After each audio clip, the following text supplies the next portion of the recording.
Yellow. Here's some footage from a voyage that Allie and I recently took out to a little state park island in our local area. We had a good time and learned some things. You'll see all that and more in the coming footage. Provisioning for this particular trip was actually pretty simple. Our last trip was 3 nights and we had to pack a lot. Later. This time around it was just bringing some leftovers from the refrigerator at home.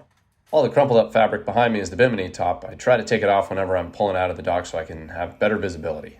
Allie's sure right. I feel like it even starts better when it's warm out.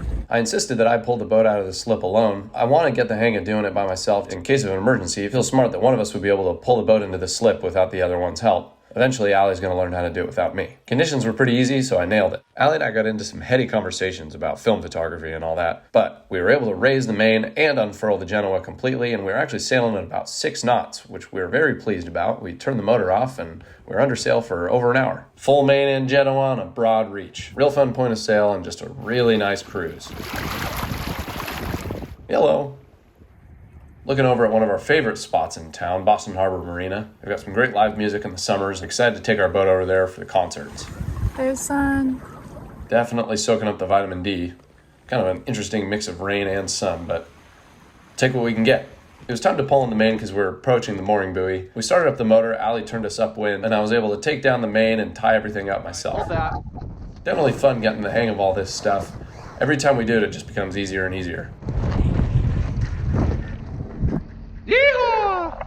And there was a sweet shot of the Genoa opening up and catching all the wind again. I got to trim it a little bit based on the point of sail, so tightening it up because we're more at a beam reach. Are you want to go up there? Yep. Now it's time to grab onto the mooring buoy. Allie's got the boat hook and we set up some hand signals so that I knew where the buoy was even when I couldn't see it. It's very helpful. I got it. Yeah, we're good. We actually messed up trying to get the mooring line through the first time, so we had to come around and do it all over again. Yeah. It ended up being good practice, and we got in a small fight about it, but we made up and it was all right. So back around for try number 2. Okay. A good hook. This time I run up a lot faster and get the line through the ring ASAP. Is it stuck on something? Got it. Finally tied up snug to the mooring ball, Allie broke out the wine, cheese, and olives, and we learned how to play a little card game. Here's us burning some Palo Santo, taking in the sunset light from the windows, drinking some wine, and playing Coop. Really, the game is made for 3 or more people. They say you can do 2, but it's a pretty short game with 2, so honestly, if I were them, I'd scratch out 2 to 8 players and say 3 to 8 players. That seems more suitable. Dinner was a light salad with lots of chopping and some yummy veggies. We also had some tuna melts, which was delish. Pretty quick meal. We learned how to use the broiler. The previous owner said that it burnt everything. It definitely would have burned if we hadn't kept our eye on it the whole time and taken it out every 30 seconds, but pretty nifty little thing. Okay. So close. So good. Goodness gracious. This meal was good. As you can tell, I just gobbled it straight up. Before we went to bed, I checked out the setup. Again, I did a lazy line and an active line. Also, interesting amount of detritus in the water, hoping that it wasn't there in the morning when I went to start up the motor.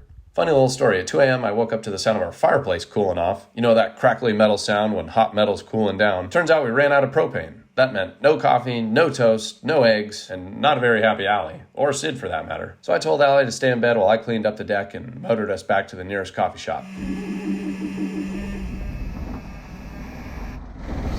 So we could get some lifeblood back in us. Here's me untying from the mooring ball. Again, all that slack, just a waste of space.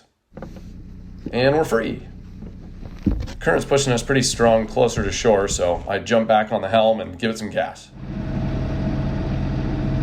Cruising at 6 knots, around 1,500 RPMs. We ended up burning about 0.54 gallons per hour, which means we get about 12 miles per gallon, which is super encouraging. Always fun to watch the birds fly around. If I do say so myself, the conditions were pretty terrible for the motor back. Glad we didn't stick around the moorage because we just would have gotten soaked trying to go out and explore the island. Next time we'll go and make sure it's sunny. Here's us pulling back into the slip. Everything went off without a hitch. And thankfully, I'm learning how to use prop walk to pull us closer to the dock now. Can you believe the stack of pastries and that size of cup of coffee? That's what I'm talking about. Some good Joe to end a good trip. Thanks for watching.